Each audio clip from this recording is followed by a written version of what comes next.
Today we want to discuss a topic that we've all heard of and that we're all aware of. It's keeping up with the Joneses. And we as wealth managers, PJ, see this so often where people see what their friends are doing and the society are doing, and they want to also spend their money in that way. And I want to start with an example, a true life example. Back when I was in corporate working at Momentum there in Johannesburg, there was this one colleague of mine and he drove a Porsche and he had a Harley Davidson. So it's easy, and for me as well, looking from the outside, saying this guy is obviously earning a lot because he's driving these cars. And now that was my ambition to also wanting to drive these cars. But later on, after I got to know him, he said to me that he's really got a passion for cars. And that is where he spends the bulk of his money. He's not going on vacations. He doesn't have a lofty big home. That is his big expenses. And I think what I learned there is that each person is different.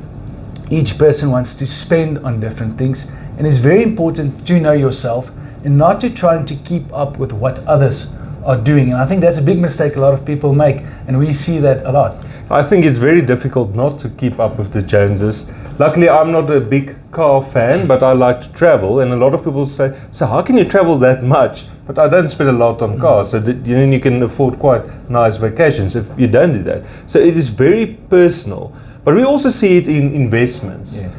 Some people compare their investments and they will say, oh, when the markets go down, like recently, they will say, why is my investment going a lot more down than my friends? I think you have an example of that. Exactly what happened yesterday. So there was this lady and she's retired, and she mentioned to me that she was obviously quite upset because the markets are down at the moment, especially offshore for the last couple of months.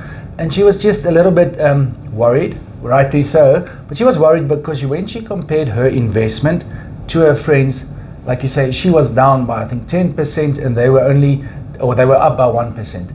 But obviously when we looked into why she's down, she was invested into a offshore equity portfolio, offshore equity fund, versus the friends were invested into an income fund in South Africa. So it's completely different investments, completely different goals. And I think once she understood that, she understood that offshore investment, that aggressive fund, is only for the longer term. We shouldn't compare that to a shorter term investments. And that's what we as Bovest pride ourselves in, to make it personal for our clients, to look at their goals, their situation, and to build a portfolio that will suit them.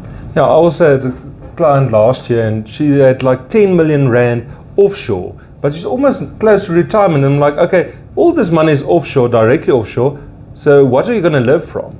And she's like, no, this is the money I have to live from. But and she's in South Africa. Yeah, and she's in South Africa, and I'm like, okay, but why is the money offshore? And it's like, no, the previous advisor said we have to move everything offshore because that's the investment theme. But that's the thing, you don't invest into themes, you invest into goals. Your goal is you want to retire in South Africa. I need 20,000 Rand a month.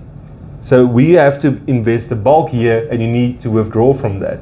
And if there's money left, then you can take that offshore. So it's so important to know what your personal goals, because everyone's goals are different. And I think that's where the planning really comes in. And we as Bovest, we look at the client's complete portfolio, and that includes not just investments, PJ, but investments, obviously that's the bulk of what we do, but also tax. There's a lot of tax implications when it comes to investments, and that's where we can assist as well. Yeah, and you have to know their life insurance, and you have to know about what they will say.